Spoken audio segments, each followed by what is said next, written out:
We are back with another episode of Dynasty Decisions, episode number 104. We break down your Dynasty teams. We talk about your decisions that you have to make, your rookie picks, all that stuff. Big week coming up for the fantasy football scene because the NFL Combine is about a week from today. About a week from today, we're going to see the running backs, the wide receivers, all those guys testing, working out, weighing in. It's going to be a big time news cycle, so you're going to want to keep it tapped in over here. Make sure you hit the subscribe button if you want your team featured on Dynasty Decisions. You know what to do. Free submissions clog. It's getting pretty long. I'm not going to lie. So flockfantasy.com, promo code FSE is the fastest way to skip the line and get your team covered. But before we get into it, Danny, how you doing? Doing well. And yeah, like you said, I mean, a lot of your league mates are going to start plugging back into the Dynasty scene after watching the Underwear Olympics. They're going to start, theorizing about their rookie picks, planning out their next year. This is the time to get deals done. People are starting to clue back in after they probably took their hiatus after their playoffs. Now is the time that you start getting active. You start trying to make some moves. And we got you guys covered with Dynasty Decisions as always. But with that being said, let's get right into it.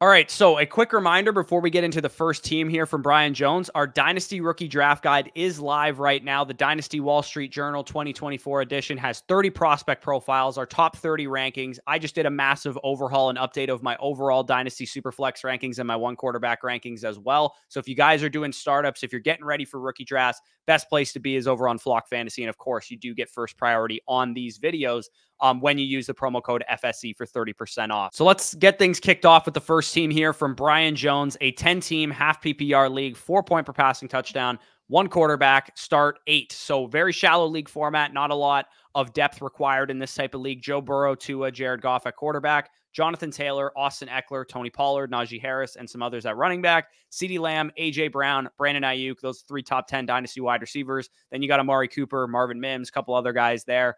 Mark Andrews as your main tight end with Tucker Kraft there in the wings. Doesn't look like he has a whole lot of draft capital to work with, just the 201, but that is basically the 111 in a 12-team league, the 206 and the 406 with all of his future picks in 2025 and probably 2026 as well. Thoughts on the team? I mean, this is a pretty well set up starting lineup type of roster, right? It's a start 8. You're going to have Joe Burrow, JT, CeeDee Lamb, A.J. Brown, Brandon Ayuk, Mark Andrews. You got positional advantages all over the place. Your RB2 spot's a little bit weak, but that's kind of where you want to be a little bit weak. Amen. Ironically, I think this is a team that actually could use some depth given, the lack of star power after the top guys. But again, if you're going to need depth, this is the type of league you're going to want to be in when you need depth. So what are your thoughts on the team? And then we can get into the trade I believe that he has currently on the table right now. Yeah, strongly built. If you're equating it out, Joe Burrow's obviously going to be your starting quarterback out of these 3, but you have 3 ample options. I mean, if you were to tell me that this was a super flex quarterback core, I'd be content. So the fact that you have Joe Burrow, Tua Tagovailoa, and Jared Goff in a 1 quarterback, very strong room. Your 2 running backs on a given week are going to be Jonathan Taylor, then either Austin Eckler or Tony Pollard. CeeDee Lamb, A.J. Brown with Brandon Ayuk in the flex at wide receiver, Mark Andrews at tight end, and then one of Amari Cooper, Eckler, Pollard is going to be your other flex. So, yeah, I would say maybe adding a couple more names off the bench to your arsenal, but in a start 8 format, if you're complaining, I just need a couple more bodies to throw in bye weeks, you're in a really good spot. Yeah, not to mention you have the 201, which is essentially the 111. You're going to get a Brian Thomas Jr., a Troy Franklin, a Xavier Worthy, somebody like that at that pick. The deal that he has on the table right now is to sell off Najee Harris and a 3rd-round pick in 2025 for the 202, which, again, it's a 10-team league. This is essentially the 112 that he would be receiving in a 12-team format. So, I mean, both of us not really high on Najee Harris, the talent. He has some value in terms of, depth to your team because your team would need kind of options to mix into the flex, but I'm pretty comfortable doing this. I mean, you're going to tell me I can get one of those wide receivers that I just named. You throw in Ladd McConkey, you throw in, Keon Coleman, whatever wide receiver falls to you at 112. Or potentially you could replace him with another running back. That might be around the area that we see RB1 come off the board. Jonathan Brooks, Trey Benson, Jalen Wright, Audric Estime, whoever gets the best draft capital, best landing spot. And again, we're going to see these guys in action at the Combine in Indianapolis. Hopefully they can test well because that'll impact how good their draft capital is going to be. Hopefully we get good medical reports on Brooks and stuff too. I'm taking this if I were in his spot. Easily taken this, not to mention, given the liquid asset the 202 represents, aka the 112 and a 12 person league, you can be able to transition that pick because then you would have the 201, the 202, and the 206.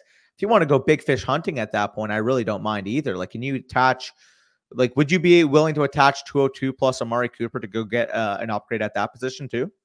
Yeah, I mean, I think in a position where you're not, looking really for depth, a league format that starts 8 options, if you want to take a sliding Romo Dunze, or if you want to try and get a little bit higher up and see if you can get up to Neighbors or see if you can get up to somebody like that. I guess it is a 1 quarterback league, so you have to get really, really high up for those players.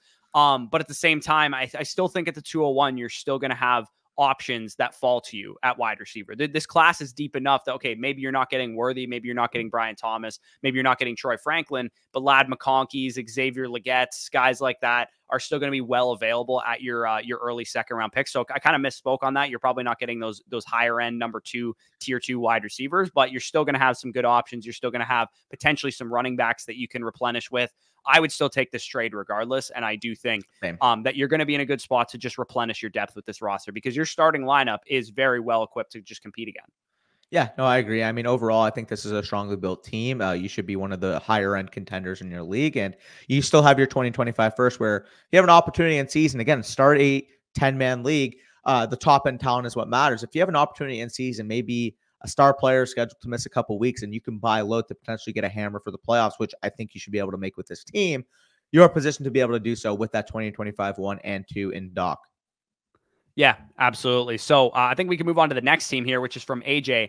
I'm not sure about this. Is this the Tone Setters League? Because it looks like it's the Tone Setters League, just based on the players that he actually has on his roster. But I'll let you double check that while I go over the team. 12 team, PPR, 6 point per passing touchdown, half tight end premium, super flex, 3 flex. This looks like the Tone Setters League to me. So Trevor Lawrence, Will Levis, Kenny Pickett, Desmond Ridder. I'm going to 100% is. It is 100% because I know the players that he has on his team, because I was working with trades for him. And I remember seeing some of these trades in the league chat as well. So quarterbacks, like I said, Lawrence, Levis, Pickett, Ridder, those type of guys. Running backs, Bijan, Brees, James Cook, DeAndre Swift, a couple other dudes there. Wide receivers, Amon-Ra St. Brown, Zay Flowers, Christian Watson, Jerry Jeudy, Cortland Sutton, Christian Kirk, and others. Tight ends, Trey McBride, Dalton Kincaid, and Cole Kmet. Very strong there. Doesn't have any of his first seconds in 23 or in 24 or in 25.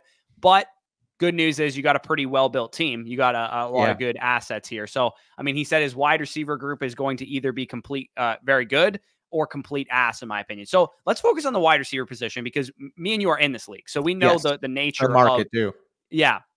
We know the nature of the market. I don't think I agree. I think your assessment of the wide receiver core is it's either going to be really good or it's going to be complete ass. But you have a hammer. You have Amon-Ra St. Brown. You have a pretty solid top 20-ish dynasty wide receiver in Zay Flowers. Between Watson, Jeudy, Sutton, and Christian Kirk, I think Christian Kirk's probably your 3rd best receiver. You're in a position where I think those guys can work into your flexes and, so on and so forth. And your running back core is such that you're going to actually probably be starting a guy like James Cook in your flex each and every week. Maybe DeAndre Swift if he goes back to Philadelphia or whatever the case is. So yeah, your wide receiver core could use one more guy. Like if you had Rashee Rice in addition to the guys that you have, you'd be in a much better position. But given that you only have to start 2 wide receivers in this league, yes, you can start up to 5, but you only have to start 2. This is not a bad spot to be in. And I know, like, we're going to talk about the trades in a second. He was trying to sell some of these tight ends, and he did actually make it done for David Njoku. I remember he came to me. I have George Kittle, so I wasn't really looking for a tight end. I have Ferguson and Goddard. Yeah, so you're in a position where you didn't need a tight end. This team, this league, because we're both in it, is very fragmented. There's a lot of heavy contenders and a lot of total rebuilders. Like there's nobody stuck in limbo because this is all our followers. You guys know that you don't want to be stuck in limbo. So everybody's either throwing their chips into the middle or they're trying to rebuild. Yeah, it's funny. So for the record, I'm pretty sure Ginger Ale won the first year championship.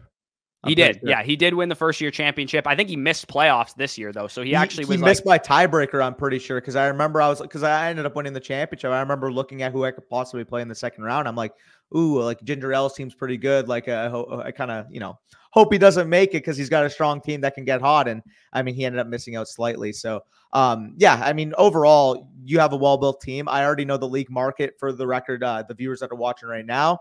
Very hard to sell running backs, very hard to sell tight ends, hence why he has such ample depth at each of those positions.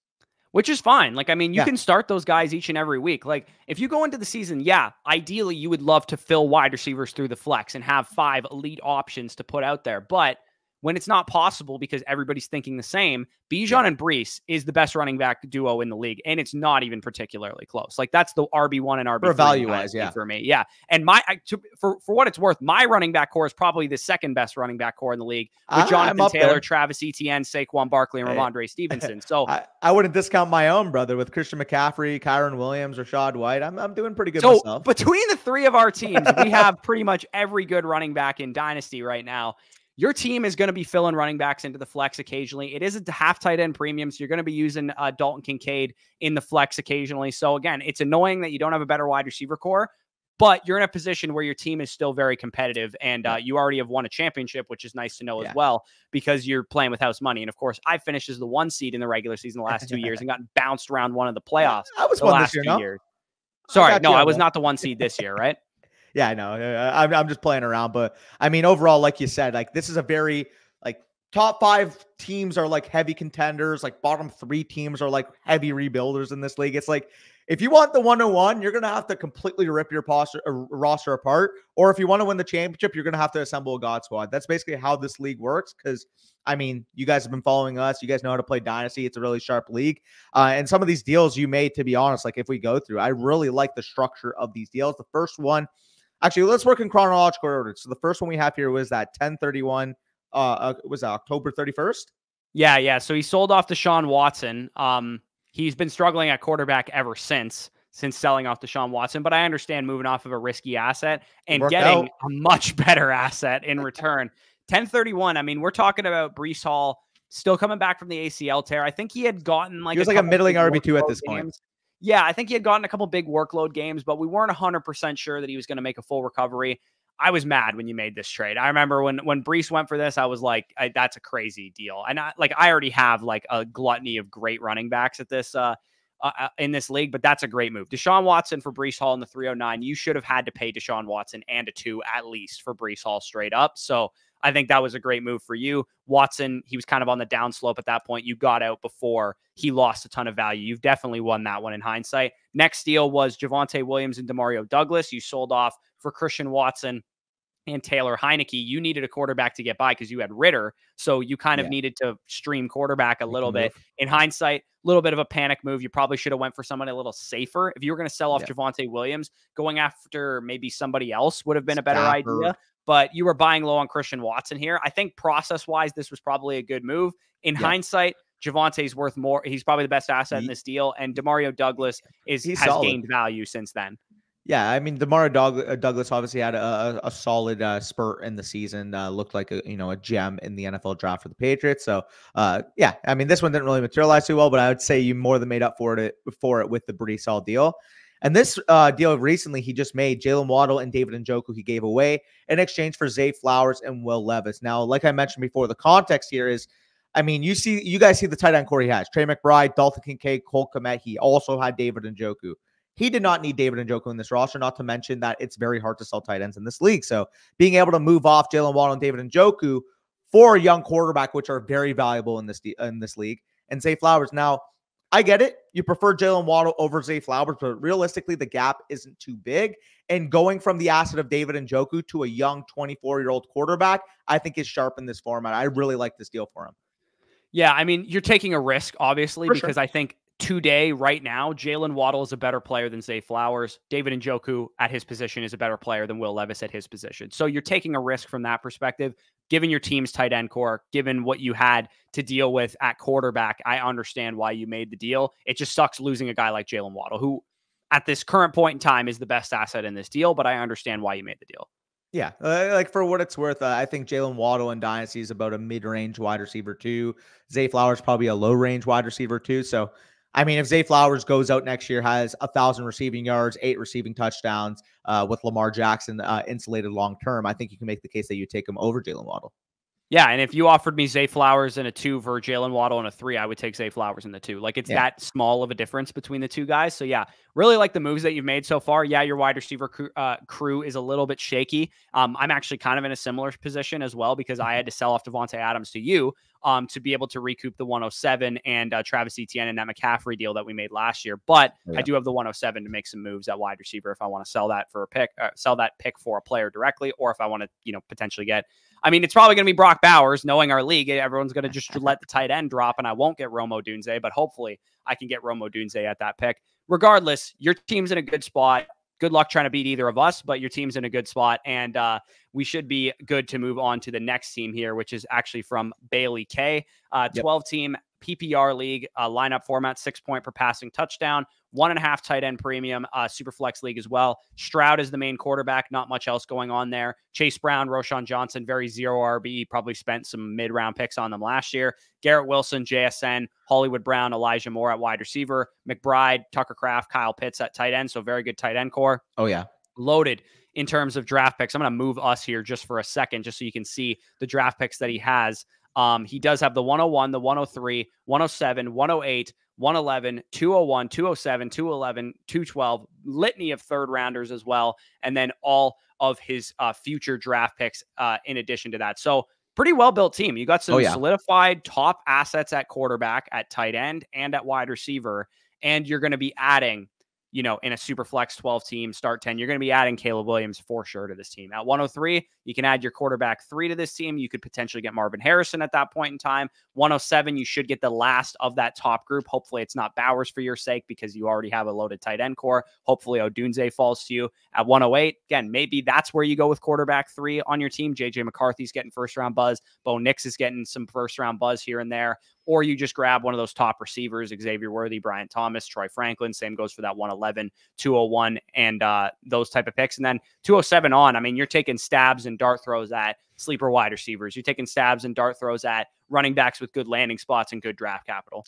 Yeah, I mean, like you said, the shell of this team is clearly intact. Obviously, one of the moves that I will point out is having both Pitts and McBride on this team. Like, if you can take that asset and transition it to a wide receiver or to a quarterback / pick, I'd be willing to do that. But I mean, like we mentioned in the last team, like sometimes it's hard to trade tight ends in certain leagues. It just depends on how they are valued. And given the fact that this is a tight end premium, I'm assuming that the value will be propped up a little bit more.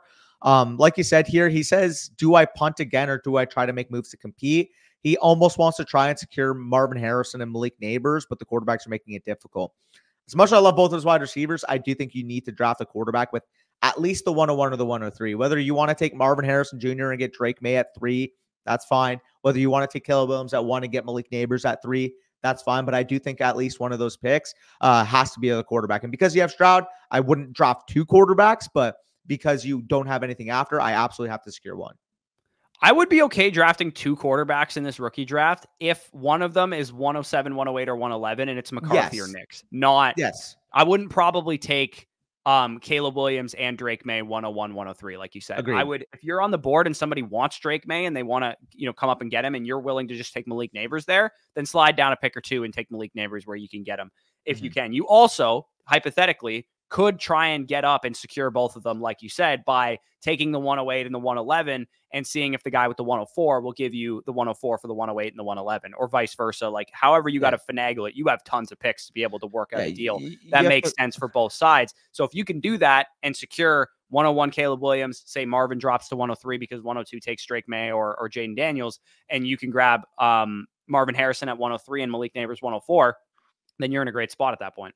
Yeah, I mean, maybe the guy at 104 needs a tight end. I don't know how attainable this is, but maybe the guy at 104 needs a tight end. So it's like, yeah, you know what? I'll give you the 104, or let's just say this is the 105, because maybe the 104 wants a quarterback. The 105 is willing to give you the 105 in exchange for Kyle Pitts in the 201 or Kyle Pitts in the 111. And at that point, because you have the tight end with either McBride or Pitts, whoever you keep, you're going to be able to make that move, secure another wide receiver, and make sure you lock down the quarterback at the 1 or the 3 spot. So, I mean, the other thing you can look into, if you're really hard set on getting Marv or, Marvin Caleb, maybe 103 plus one of those 2s can get you both. But realistically, if you're content with either Marv or Malik Neighbors, those 2 picks have to be either Caleb and Malik or Marvin Harrison Jr. and Drake May, in my opinion. Yeah, this is a very enviable position for the two of us, because we're degenerates and we love trading and we love getting good values. The other thing you can do too, you mentioned, like, do I try and make moves to compete? If you find good value on veterans on the open market, say somebody's selling Alvin Kamara for the 211 right now, You're not really saying I'm trying to compete right away, but you're just like, I'm going to take Alvin Kamara right now because I believe in his redraft outlook, and I'm going to sell him for more than the 211 during the season. So you have the ability to go into the season with a house money approach, buy low on some veterans if you can, maybe take some shots on some impending UFAs and see if you can gain some value that way. But all else fails, you can just spend a lot of these rookie picks in what projects to be a very deep rookie class. So you're in a pretty good spot regardless. Let's look at some of the trades that he has. Last year, a lot of these trades are older. A lot of them are from like May and June last year. So these are more kind of like hindsight lookalike trades. He traded on May 3rd. It looks like he traded during the rookie draft, Ritter, the 111 and the 204 for Kyle Pitts. Hasn't really aged the best, I would say. I mean, look at the players that were taken at those picks. It definitely, like, Charbonnet and Mingo, you got lucky, though, I would say. Because that could have been A-Chain Laporta, you know what I mean? Fair. I mean, like, the context is key here. But, I mean, like, just looking at the players alone, you completely, did well in this deal. But like you said, if that's A-Chan Laporta, then you're kind of like, well, fuck, why did I make that move? But yeah, and I think a late 1 and an early 2 and a quarterback that had a chance to be a starter was a little bit of an overpay at the time, even, I think. I don't know. A little bit, not a lot, a little bit. I mean, he was still a top 3 to 5 tight end across the board, one in a lot of circles. But I mean, realistically, like I would have been comfortable giving this up for Pitts at the time, to be honest. Yeah, so I think I would have. Actually, now that worried. I think about it, he was the tight end 1 in Dynasty. I would have probably been comfortable with this as well. So May 17th, again, probably right around the time of the rookie draft or during it, 103, 112, and 301, which became Bryce Young and Zay Flowers. And then he received the 2024 103. So he punts the 103 from 23 and gets the 103 and 24. And then he got Kincaid, but he traded the pick. So it looks like, did he end up? He didn't say what he traded it for, but I mean, we could just like pretend it's just the 108. Oh, we see where he gets. I think we see where he gets it. No. He traded for the 108 this year. Yeah. Right. Okay. But anyways, at the time, I think face value, you got an early projected first in 2024 for the 103, the 112, and the 301. And you got the 2023 108, which was an upgrade on your 112. Sucks that Zay Flowers fell to the 112 because he probably should have gone earlier than that. But at the same time, I think that was good process move.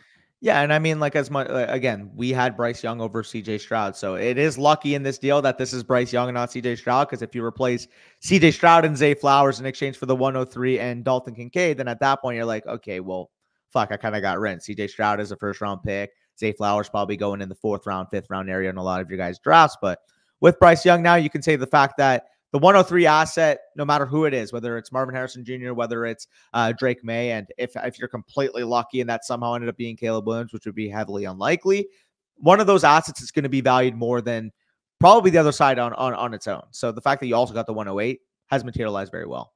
Yep, for sure. And then on the 14th of June, it looks like you sold Bijan. So you probably secured the 101 in last year's rookie class. You drafted Bijan with that pick. Bijan, Ridley, and Sky Moore, you sold off for Garrett Wilson, Elijah Moore, 108, and 303. I feel like he actually messaged us about this trade. I recognize it. Garrett Wilson and Bijan were probably equivalent assets last year, give or take. Maybe Garrett Wilson plus a 303 gets you to Bijan if you value Bijan highly because he's a running back. 108 and Elijah Moore for Ridley and Sky Moore is a great move. Agreed. Yeah, no, I think you smashed this out of the park. And I guess that would have been a mid to late projected first at the time, too. And you got lucky that it was 108 and not like 111 or 112. Yeah, for sure. So overall, very strong team, very strong core. Obviously, you have the pick capital to be able to make some moves. Just hit us up when your draft starts, whatever, what you're kind of thinking. But overall, I would definitely want to get pretty aggressive with this team because I can already see the shelf forming. And given the assets you have, you can really monopolize this board. Yeah, go have fun with this thing. This one's going to be a lot of fun to spend all those picks. So before we get into the next team, we do need to hear a shout out from our sponsors over at Manscaped, and you guys will be hearing that message right now. Fellas, 2024 is here in full swing, and that means it's time for a New Year's resolution check with our friends over at Manscaped. Newsflash, it's never too late to level up your grooming game and keep your bush, not me, your actual bush, tamed. Manscaped's new Lawnmower 5.0 is every man's cheat code to look good, feel good, and turn the page on confidence this year. Whether you're going for the clean shaven, clean cut look, or you're going for just a trim, the Manscaped Lawnmower 5.0 is trusted by over 10 million men worldwide, and now is your time to get a grip on your grooming with an exclusive offer. Go to manscaped.com and use our promo code BUSH. That is not how I got the nickname, for 20% off plus free shipping. The ball has dropped this new year, but don't drop the ball on your balls. I don't know about you guys. My New Year's resolution was to go to the gym 4 times for every alcoholic drink that I had. I'm doing pretty good on my New Year's resolution so far, but if your New Year's resolution was to get your grooming in check, introducing the MVP of 2024, the Manscaped 5th generation lawnmower. It is not just a trimmer, it's your grooming sidekick. It has 2 skin-safe blades, a standard one for taking a little off the top, and a new foil blade to go smooth wherever your heart desires. It's like having a personal stylist at your fingertips or wherever you need it. And it's also waterproof so that you can groom in the shower to minimize any kind of cleanup that you have to do. And for my men who want the full grooming experience, look no further than Manscaped's Performance Package 5.0. In this grooming kit, you get the trusted lawnmower, Manscaped's ear and nose hair trimmer, which I actually got my brother for Christmas this year, and all the essential aftercare products, the Crop Soother Ball Aftershave Lotion and Crop Preserver Ball Deodorant. It's ball deodorant. I get it. It sounds weird, but you definitely need it because it definitely doesn't smell great down there. As a gesture for the New Year's, they even threw in 2 free gifts: the Boxers 2.0, the most comfortable boxers you'll ever wear in your life, and the Shed 2.0, so you can carry it all in a toiletry bag, because they know good and well that you're still probably wearing the same boxers that you had since high school. Let's face it, resolutions can come and go, but a well-groomed you is here to stay thanks to Manscaped. Get 20% off plus free shipping on any of the packages, the Performance Package 5.0 most notably, with the promo code BUSH, 20% off plus free shipping. Embrace a new you with Manscaped, and definitely embrace a new trimmer this year. All right, back again with the next team. Again, shout out to Manscaped, promo code BUSH for 20% off plus free shipping. The next team that we're talking about here is Andrew B's team, another Mother Flocker member over on Flock, 10-team PPR league, 4 point per passing touchdown, half tight end premium superflex. Anthony Richardson is the main quarterback. The only quarterback on this team is a start 9-10 team. So again, depth not as important in general. Devon Achane, DeAndre Swift, Chase Brown, and others at running back. And then Jalen Waddle, Brandon Ayuk, Puka Nacua, Tank Dell, JSN, Josh Downs, Jahan Dotson, Wandale at wide receiver. So very loaded wide receiver core. Dalton Kincaid, David Njoku at tight end. So pretty solid there. And then he does have the 101, the 103, the 201, the 202, 301, 401, and 501. So this looks like a prototype house money situation to me, because you got a loaded wide receiver core. Tight end core is ready to compete. Both wide receiver and tight end core is ready to compete, to be honest. Some guys at running back, not nothing at running back for sure, and a quarterback who projects to be a good redraft and dynasty projection from a fantasy production standpoint. So this is the type of team where I would be okay. Again, you could just very easily look at this team and be like, hey, Caleb Williams, we just take Caleb Williams on this team. 103, maybe you get Marvin Harrison Jr. there, or maybe you want to secure Marvin Harrison Jr., whatever the case is. You could do that. Or you could see how much it costs you to go get a superstar with 101. You could maybe move off of the 101, go buy low on Justin Herbert or go buy low on Joe Burrow and turn this into a competitive team right away. So what are your thoughts on this? He does have a few questions. He did have a trade listed here. What are your thoughts on the team first? And then we'll get into some of his questions. Yeah, so clearly having 2 projected 2025 ones banked in, along with the 101, the 103, the 201, the 202 this year, like having those, but also having assets like Anthony Richardson, like Devon Achane, like Waddle, Ayuk, Puka, Tank Dell.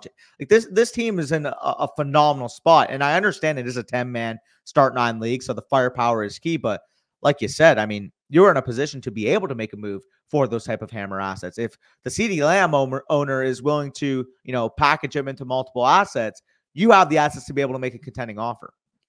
Yeah, for sure. And I think, again, your wide receiver core is already pretty loaded. So I probably lean more towards buying an elite quarterback than I would towards a wide receiver if you were to move off of some of your draft pick capital. But okay, so he has a couple trades listed here. He said, what do you think of the trade I just pulled off? He actually sold Justin Herbert. Ironically, I brought him up as potentially a trade target. He sells Justin Herbert about 5 days ago or a couple days ago for Justin Herbert, Treylon Burks in a 2026 first. He sells that for the 103, the 202, Devon Achane, and an early projected 2025 first. So I forgot to mention when I talked about his team that he actually has an additional projected early 2025 first. I don't know if both of those firsts are not yours, because I don't think your first is going to be early. Personally, I think it's probably going to be more mid to late given the structure of your team. But if those are 2 firsts in 2025 that are not your own, then you're going to be in a really, really good house money situation. Regardless, what are your thoughts on the trade? Do you think that was enough to move off of Justin Herbert? Or do you think that was good value? I mean, in a 10-man super flex, I'm more comfortable making this move.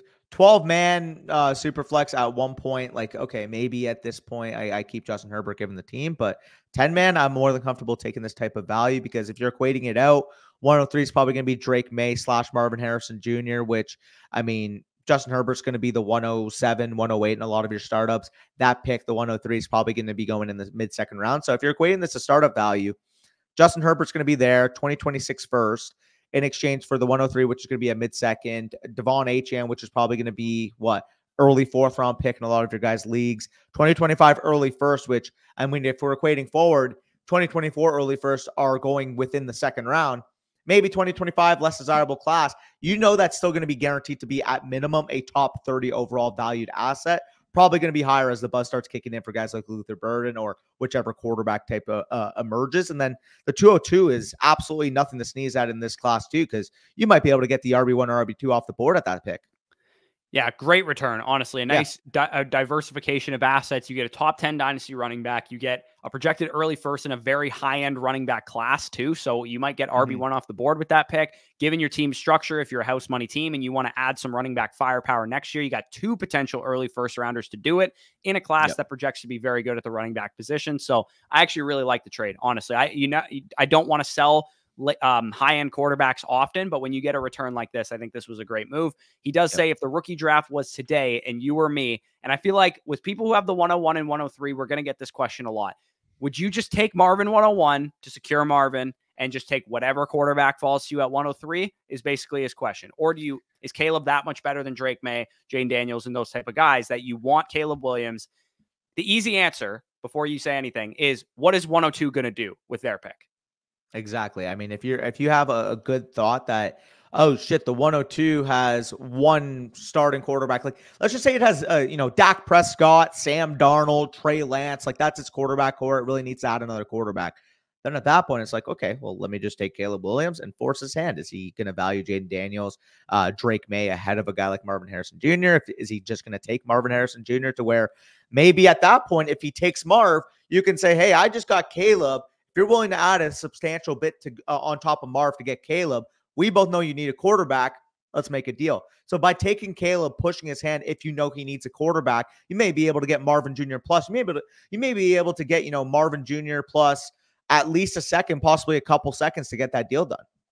Yeah, it's all about playing the game with him for sure, because if he is at 102 and he's like, you're not going to take a quarterback, you have 103, you're going to take Marvin. I already know you're going to do that. And you'd be like, really? I did this exactly last year.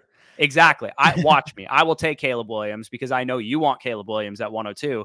And if you really want Caleb Williams, I know you're not going to take Drake May 102. Yeah. So you're going to take Marvin, and then you're going to be like, I kind of want Caleb from you. So yeah, again, force his hand, make him make a move. If he's like, hey, I know I'm not going to get Caleb because you're going to take Caleb because you need a quarterback also, but I don't want to take Drake May or Jane Daniels 102. Do you want Marvin? And you can trade me 103 and the 202, and I'll give you 102 and the 208 or whatever second round pick that I have. Then you could always just make a move like that to secure absolutely you're getting both Caleb and Marvin. So fun fact with this, this exact scenario actually played in the FSC, the Listener League, right? Between me and Spicy Yacht. So for reference with this team, I had the 103 or the 104, I believe, and my quarterbacks are already Justin Herbert, Deshaun Watson, and Josh Allen. So clearly I didn't need to add a quarterback, but CJ Stroud was available. Obviously, CJ Stroud ended up ascending, so you can make the case I ended up losing the deal, but the guy right above me, so I had the 104 and the 106. He's like, I know you're not going to be taking CJ Stroud. You're going to be taking Jahmyr Gibbs. You love Jahmyr Gibbs. I'm like, bet, try me. Took CJ Stroud at the 104, pushed his hand. I said, right after I made the pick, you interested in trading up for CJ Stroud now? Was able to turn the pick of the 104 into the 105 plus the 202, which ended up equating it to Jahmyr Gibbs and Devon Achane for me. So it worked out for me because I wanted to contend anyways. I ended up making the championship this year, and it ended up working out for him because he ended up getting CJ Stroud, who has ascended into the quarterback he's been. So I those type of deals, like if you can play the board a little bit, play the, you won't do that type of card, in this type of position, you are afforded that ability with the 101 and the 103. If you need to move up for 102 to secure Marvin and Caleb, I'm okay doing it. But I wouldn't give up too much to do it, because you can always play the game, force his hand, and make him actually make a tough decision. And then you might get Marvin anyway for free. So number 3 question that he has here is, with my 201 and 202, I plan to grab 1 running back. So probably RB1 or 2 in the class. And then 1 other pick. I could grab a wide receiver from this deep class, Ladd McConkey, Troy Franklin, whoever falls, or he could take a swing at quarterback and get a quarterback 3 if JJ McCarthy or Bo Nix or whatever is there. Again, it's a 10-team league. So this is the 10. We're talking about the 111 and the 112 here. In a 10-team league, JJ McCarthy and Bo Nix are going to lose a little bit of value, though. Yeah. No, I agree. They're more so going to be second-round type of guys. I definitely wouldn't take Penix before either of them. Like with effort, obviously, I think he just means whoever gets the draft capital. I don't think he actually means he's going to take Penix over which is fair. Sorry, I misread it, but yeah. I mean, I really am not pressed to. If I have to take a quarterback at the 101 or the 103, and then maybe I use, like, if one of them falls to the 202, sure, but I don't really want to spend that type of asset. Can you move the 301 for a cheap quarterback 3 up? Like, can you move the 301 for Baker Mayfield? Like, I'd much rather do that, because I really don't want to spend that. Basically, what would materialize to be the 112 in a 12-man league on a quarterback 3. Yeah, no, I agree. I think if you need a quarterback 3, you should just go trade for one. Use, like, maybe you can sell Jahan Dotson for a quarterback 3 or something. Like, it shouldn't cost you too much to get a third quarterback in a 10-man format, and you might even be able to, hit big on a waiver wire quarterback. And that's what we're talking about. 10-man start 9 with pretty shallow roster spots. Like, you shouldn't have to pay up for a big time third quarterback. So that's what I would probably be looking to do. I think we went pretty in depth on his team. We can move on to the next team of the video here, which is from Caleb. Let me get this up. We have Caleb's team here, which is another 12-man league, full PPR lineup, or half PPR, sorry, lineup format, 4 point per passing touchdown, tiered PPR system by the looks of it. Half to wide receivers get full, running backs get half, and tight ends get 1.5 with super flex format as well.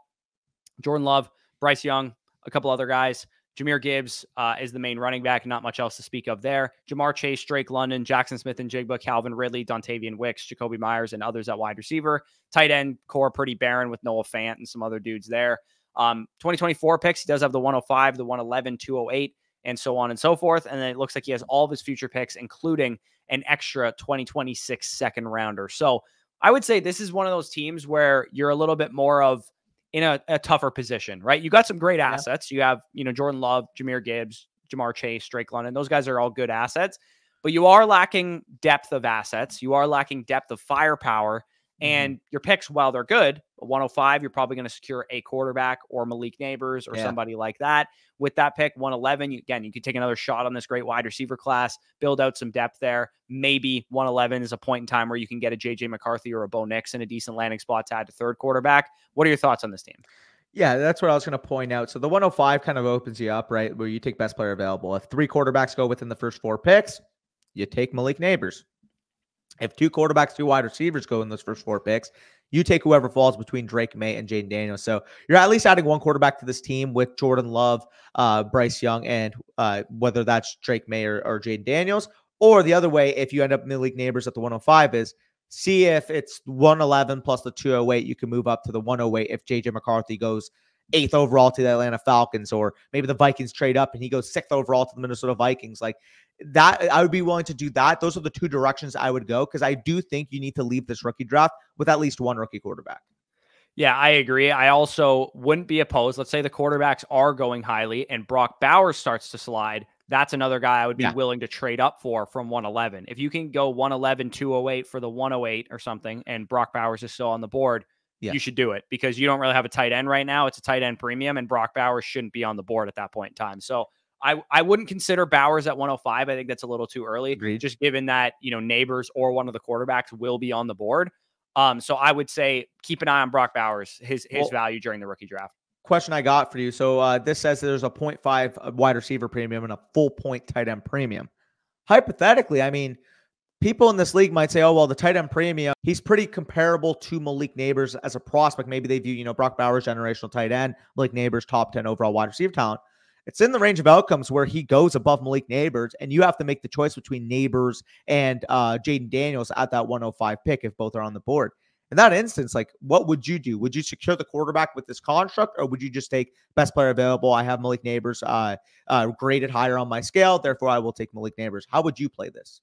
I would try and trade down because I prefer Neighbors, but I think Jaden Daniels has higher value on the market, and I think his startup value is probably higher also. So I would probably try and play the market with the 106 guy and see what he needs. If he needs a quarterback, then just slide down one pick and get Neighbors anyway. But gun to my head, I have to make the selection. I'm taking Neighbors over Daniels. Yeah, I would agree too, simply because I personally am more than comfortable settling on JJ McCarthy, to be honest. And if I know I'm able to move that 111 up to the 108 to secure JJ McCarthy, assuming he goes top 10, I would rather walk out of the draft with Malik Neighbors and JJ McCarthy than I would Jaden Daniels and insert wide receiver 4 personally. Yeah, exactly. And he has a couple questions listed here. He goes, what do we think of the path forward of this team? Again, like I already outlined, it's got some great assets, but it is lacking a little bit of depth. You need a couple things to go right. You need JSN to hit. You need Drake London to hit. You need a couple things to go right for you. You need to hit on your rookie picks. He said, do you think it's worth trying to move up from the 105 into the top 3 to get one of Caleb Williams, Marvin Harrison, or Drake May, or just stick at the 105? The one guy that I'm interested in is Drake May. If he starts to slide, or he might actually slide too. He might make it to I've seen some slander on Drake May to the point that I wouldn't be shocked if you're on the board at 105 and Drake May is actually there for you on the board, because Caleb Williams went 101, Marvin went 102, Jane Daniels went 103, and Malik Neighbors went 104. Exactly. Like I just posed the question, if it was Jaden or if it was Malik Neighbors, we would go with Malik Neighbors. If you insert Drake into that conversation, I'm taking Drake May 100 times out of 100. Drake May is a guy that, if I need a quarterback and I'm at the 102, like, I'd be comfortable taking him over Marvin Harrison. So that just goes to show, if he falls to the 105, I'm instantly taking him if he falls. Yeah, and I guess based on his question, it sounds like his league mates are also high on Drake May. So if it costs you to move up, to go up to 103 and get Drake May, would you be willing to entertain something like that? What if the cost is 105 and 111 for the 103 and the 203, let's say? At that point, would you do that? At that point, yes. I think that's something that you'd be looking at, right? Like if I was the person with 103 and I already had a loaded quarterback core and I wanted Neighbors anyway, I would probably be willing to take something like that, knowing I'll get a better shot at, say, the higher end of the tier 2 wide receivers, or a different quarterback asset, or maybe RB1 or something. The issue that I have is I don't think it would be like a drop back. I don't think you'd get a 203 back. I think it would mostly be, okay, if that guy's willing to move the 103, he's probably asking for the 105 and the 111. Yeah, I mean, I don't think everybody would ask for that. I think that's probably what the pick is worth. I just think that it's possible that he's just like, I don't need a quarterback. I'm going to move back and get Neighbors anyway, or Bowers, or whatever guy he's targeting. Or maybe he wants Daniels and Daniels is going to go 105, or whatever the case is. So for me, if all it costs you to go up to 103 to secure one of those top 3 assets is 105 and 111 for 103 plus a mid or early second rounder back, I would be okay doing it. Easily.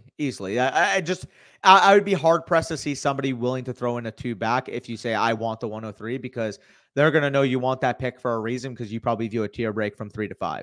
Would you do it if it was a 25 too? I mean, if you're getting a 20, if you're getting any 2 back in that deal, process wise, I'm taking it, because I do think, as much as I love the 105, like, I personally want to secure Marvin Harrison Jr. or Drake May. Like, that's just how I have it graded out personally.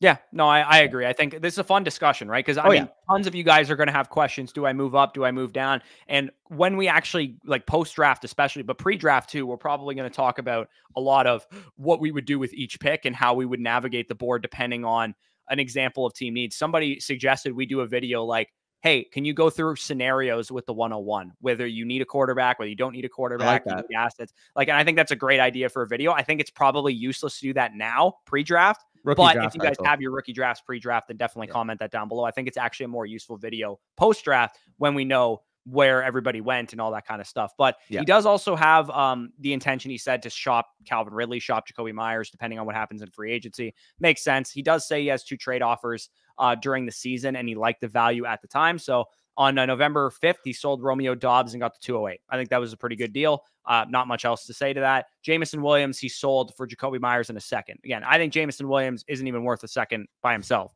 right now. So you got Jacoby Myers, who I would prefer to Jamison Williams, plus a second. That was a great move. Yeah, big time smash. Overall, I feel like based on the deals, based off the thought process, you have a good head on your shoulders.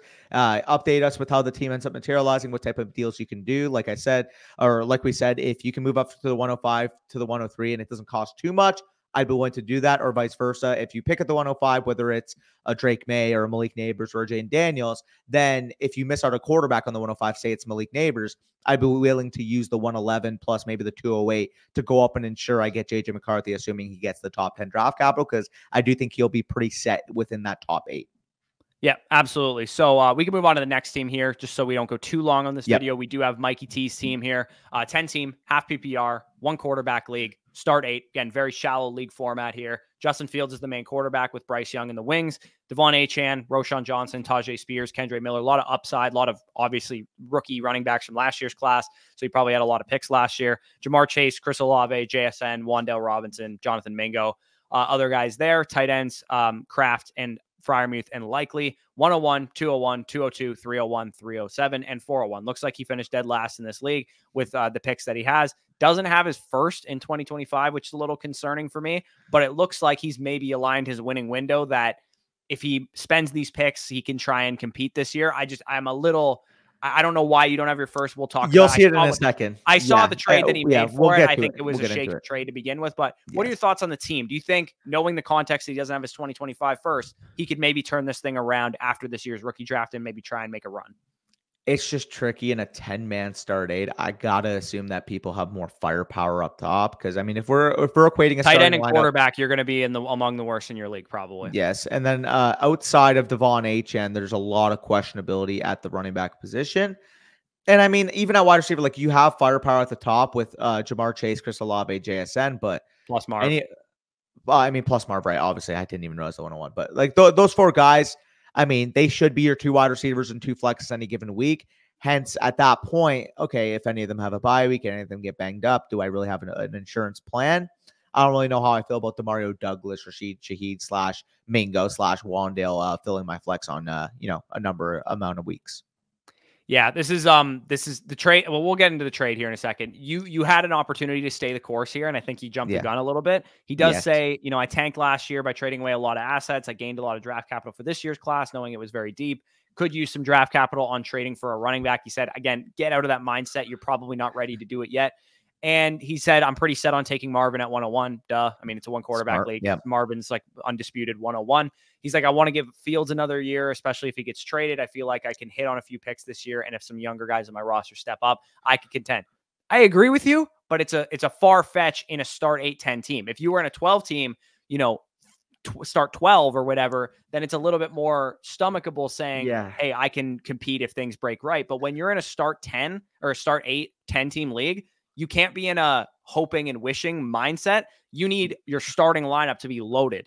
Like realistically, to contend in a 10-man start 8 league, like, you basically need top 10 options at every single one of those 8 positions. You need a top 10 quarterback, probably even a top 5 to 6 quarterback, to be quite frank. You need a top 5 to 6 tight end, at minimum of top 10 if the rest of your position groups can make up for it. And I mean, a running back outside of Achane, Chase, and Olave, like, I love JSN and potentially bouncing back, but I mean, he's not that valuable in this type of format, to be frank. Yeah, I think your wide receiver core, once you add Marvin to it, will be ready to compete in a league format like this. Because having Chase and Marvin, those are 2 top 5 dynasty receivers. Olave's a top 10 guy. JSN has the ability to ascend in that area. Yeah. Your running back core for a competitive team is lackluster. You have 1 top 10 dynasty running back. Again, a lot of things got to break right for you. Spears has to become a top 10 dynasty running back. Roshan's got to become the next Dameon Pierce. Freiermuth, Likely, and Kraft isn't good enough to compete in this league. Justin Fields and Bryce Young isn't good enough to compete in this league. So if you had this team plus another stud running back, a stud tight end, and a stud quarterback, I would say, yes, this is the proper assessment. And I will say, because it's a redraft league, like, having Justin Fields, like, you could do worse there, because I can see him easily being a top 10 quarterback, at least from a redraft perspective. Obviously, the long term is the question mark with Justin Fields, but I'm comfortable rolling him out at quarterback. It's just, we gotta get the elephant out of the room. I gotta address some of these deals. I just don't understand making these 2 deals the same day. The 10-31 deals. We'll talk about the 10-5 one in a second, because I mean, process-wise, Austin Eckler, aging running back, you ended up getting the 107 to 307.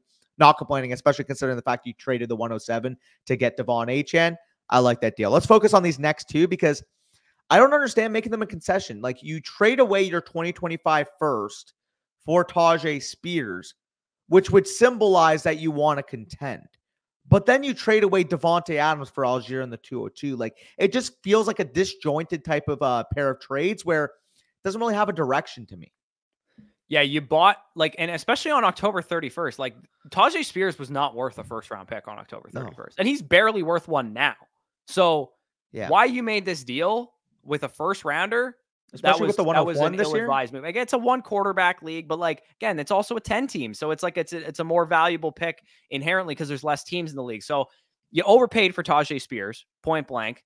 Like, even if you had given him a first right now, like the 110 in 2025, even if you assume it's the 110, I still think I would prefer the 110 than Tajay Spears, to be honest. Yes, even though it's a one quarterback league, it's like Spears is worth like a fringe first rounder, early second rounder.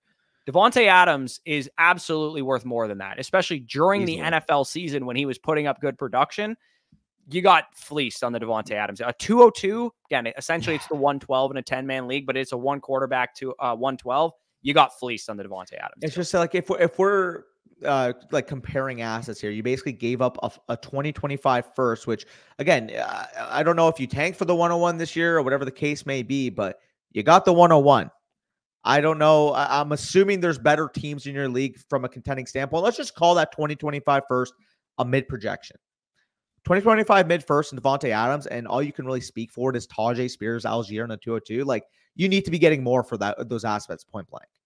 Yeah, absolutely. So you jumped the gun. You hopefully you learn from it. Again, me and Danny made these deals back in 2019, 2020 when we were first learning to play Dynasty. So if you're new to Dynasty, again, you really don't want to jump the gun on your rebuilds. And I think that's what you've done here so far. Agreed. And it's definitely something that I would not advise you keep doing. Like, I wouldn't, continue the mistake. You need to recoup and regroup what you've done so far. I don't think selling the 107 in a one quarterback league for Devon Achane was a bad move. I think that's actually probably what he's worth, if not more. Agreed. Whatever you got him, 107 is what, like, wide receiver 5 in this class, maybe RB1 in this class. Bowers, Odunze, those guys are gone. They're off the board. So that's a pretty good move for Achane. I think that was a good trade. The rest of the deals before are a little bit suspect. It's just iffy because I never like trading away my 2025 first. Or my future, like my upcoming year's 2025 first at this point, unless I already know inherently I'm going to be a top 3 to 4 team, and I know that I can get a good price giving up my first. And with certainty, more importantly, that you're going to be a top 3 to 4 team. You're hoping you're going to be a top 3 to 4 team. That's when you really get yourself in trouble, and that's when people like me and Danny buy your first because you think you're a top 3 to 4 team. It ends up being the 104 the road team. And it ends up being the 104 next year, and you're like, well, fuck, I just gave up the 104 in 2025 first, or in 2025 for Tajay Spears, and maybe that ends up being a running back that is just point-blank valued higher than Spears. Yeah, you've now placed the expectation on Tajay Spears that he needs to be a bona fide RB1 in fantasy for you to win a championship. Pretty much. And that's also, like, in addition to the other stuff. Like, Freiermuth needs to be a top 5 tight end next year also. And Fields needs to be a top 5 quarterback. Like, 10 teams, start 8. We're beating a dead horse at this point, but you need to be loaded at every starting position. So, again, reach out to us if you have any questions. Again, 100%. I feel like you jumped the gun on this team. You probably have some damage control to do. And I would consider, trusting the process. Try and go get your 2025 first back if you can.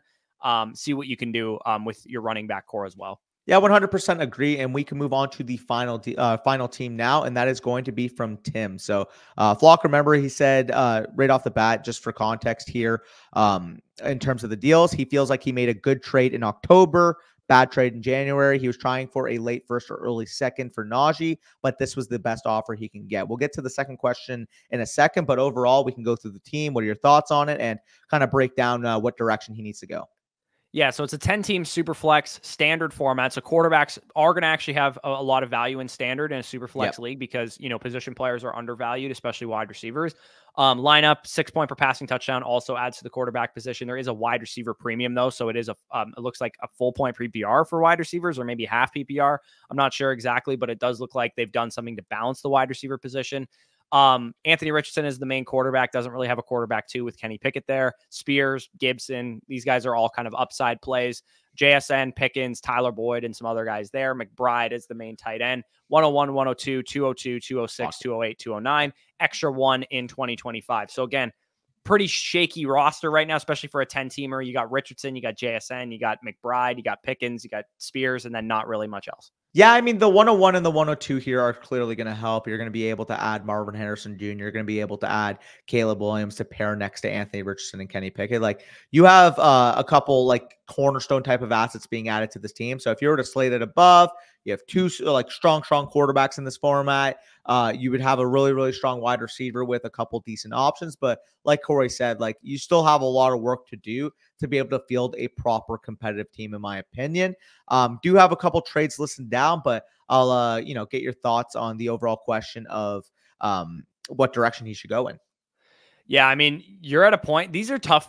When you're in a position like this where you don't have a whole lot of volume of assets. Like the one team we looked at had like millions of picks, where it's like you're going to hit on a lot of these if you can draft well, and you're going to replenish this roster. Whereas with this team, it's like you only have like 5 top 10 round startup picks on this team, right? Like the rest of the guys are like pretty much nobodies. Maybe one guy emerges here and there, but for the most part, you need to hit on your rookie picks to get this team better.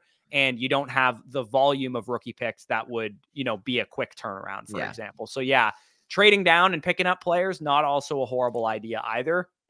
Maybe not at 101 and 102, because you're going to get some stud assets there. But at 202, 206, like if somebody wants your 202 because they love a prospect, they're going to give you 211 and a second in 2025. You're taking deals like that. You know what I mean? Like that's the type of stuff you need to be doing with this deal, with this team, because you need accumulation of assets. And come next season, if Jerome Ford has a great stretch of time, like what I would have done if I was you was sell Jerome Ford during the season last year, because he's not going to really affect your team, and you could have cashed out for a second rounder probably. Yeah, very easily. And we'll get through some of these deals. He does say he doesn't like the January deal. And I mean, we'll get into it in a second, but I would agree with that sentiment. First of all, October deal. Michael Mayer, 109, Trevor Lawrence, Trey McBride. In a super flex format, you can make I would easily make I would much rather have Trevor Lawrence to Michael Mayer in the 109. So pocketing a free Trey McBride. You took this guy behind the woodshed and you told him to take a lap afterwards. Yeah, unbelievable move. We don't even have to spend any more time on it. Unreal how that materialized. January deal, like you said, not as great. Trevor Lawrence, mid to late 1 in 2025. You got Tajay Spears, big Tajay Spears fans on this channel. Maybe I'll throw him on the thumbnail of this video. 2025, early first. So 101 potentially. Again, I would still prefer Trevor Lawrence to an early projected first next year, just given his solidified prospect profile, what he's done in the NFL so far. He's a quarterback. It's super flex. I would prefer him to even potentially Luther Burden or RB1 or whatever quarterback emerges next year in 2025. And you gave up basically a mid to late 1 for Spears in the 206, which I think like on par is like an okay deal, but I still would prefer the first rounder as well. So don't like this, especially in this position. Sorry, I was just going to say, especially in this position of your roster, because you already have 2 picks banked up next year. You're probably not going to be a strong contender this year. Like, what is Tajay Spears really offering you? Like, if you were making this move because you wanted the potential production Spears could bring, that's one thing, but it's not like he's going to have a ton of value accumulation past a mid to late first projection. So buying him and inheriting that risk profile, I just don't understand personally. Yeah, I agree. Najee Harris in the 302 for 208 and 209. Again, it is a 10-team league, so it's actually the 206 and the 207 in a 12-team league. I get it. You wanted more for Najee Harris, but like sometimes people just don't like the player. And Najee Harris is a guy that people have soured on the market right now. So if you had Najee Harris a year and a half ago, you probably should have sold him then when we were talking about selling him. But if you just got him recently or whatever, then I understand just selling him for like 2 projected, mid-ish second rounders. You can replenish. Maybe you hit on a Ladd McConkey. Maybe you hit on last year's Jaden Reed or last year's Rashee Rice or last year's, Sam Laporta, guys that were going relatively in this area. Hopefully you can get lucky and you hit on one of those guys and then you smash this deal out of the park. Yeah, no, I agree there. Overall, though, I mean, just stay the course. Try to get assets as possible. Just because you traded for Tajay Spears for the mid to late first, if he goes out there and he is a top 12 running back in the first few games, I would try to get my first back. I would try to get at least that package. Maybe at that point, because people in your league are more willing to buy running backs, you can get a 1 and 2 and you take profit. But even if I have to, Tajay Spears showing out, go even on the deal that I got, any type of first round equity I'd be comfortable dealing, especially in a 10-man. Yeah, he does actually have his own first. So he has an early first in addition to his first. So he's probably going to have 2 top 3 to 5 picks in next year's class, which is good. I would say this year's class, again, knowing the strength of next year's class, knowing that you're going to need running backs for this team, you already have a stud tight end. You already have one stud quarterback. You're going to add another one. You're going to add Marvin to this team as well. Yep. Load up on wide receivers this year. It's a very deep wide receiver class. Grab Marvin, grab at 202, best receiver available. At 206, best receiver available. Like, unless you got screaming values at running back, Jatavian Sanders, whatever guy falls to you, I would be aiming for a lot of wide receiver talent in this class. If you can trade off of guys too during the season for 2025 picks, if you can sell Antonio Gibson after he signs a big free agent contract, like whatever you got to do to get more assets, to get more draft capital is what I'd be looking to do with this team. So that is the end of this video. Hopefully you guys stuck around all the way to the end. Really appreciate you guys if you did. If you want to sign up over on Flock Fantasy to make sure you can get your team looked at as soon as possible, that is the fastest way to skip the line. The free submissions, it's a long line right now. We're going to try and get to as many as we can. It's a double-edged sword, though. The more we do these videos, the more our flockers and our mother flockers are submitting teams. So it's hard for us to get to this free submissions. I know I wish we could do as many free submissions as we possibly could. Way back in the day, we were able to do way more. But at the same time, you're going to get plenty of other content on Flock Fantasy if you check it out. Dynasty trade calculator that has all of the customization that no trade calculator on the market has. You get our Dynasty Superflex overall rankings, our one quarterback rankings, our prospect rankings. The Wall Street Journal, our Dynasty Draft Guide, has 30 prospects, 30 player write-ups right now that you can check out this rookie class. We will be adding another 20 plus other sleepers outside of that 20. So make sure, we're going to have tons of content over there. You want to be tapped in and you want to get these Dynasty Decisions submissions priority as just a basic necessity of your Flock Fantasy subscription, plus a ton more. So if that interests you, link down below in the description. But with that being said, peace out, and we'll talk to you soon.